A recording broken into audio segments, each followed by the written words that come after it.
চেতনার জাগরণকেই কুণ্ডলিনীর জাগরণ বলে। আমাদের মধ্যে চেতনা যে অবচেতনে বিরাজ করছে তাকেই নিদ্রিত কুণ্ডলিনী বলা হয়।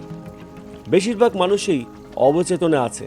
যারা অবচেতনে থাকে তারা জাগতিক আকর্ষণেই মুগ্ধ থাকে, কিন্তু যার মধ্যে চেতনা ক্রমে সচেতন হয়ে থাকে তার জীবনে নানা পরিবর্তন দেখা যায়।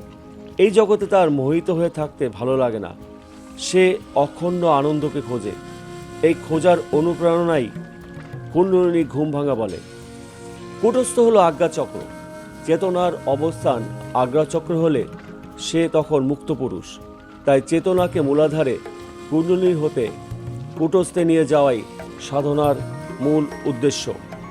চেতনার অবচেতন অবস্থা হলো মেরুদণ্ডের নিম্ন প্রান্ত মূলাধার এবং চেতনার সচেতন অবস্থা হলো মেরুদণ্ডের ঊর্ধ্বপ্রান্ত কূটস্থ।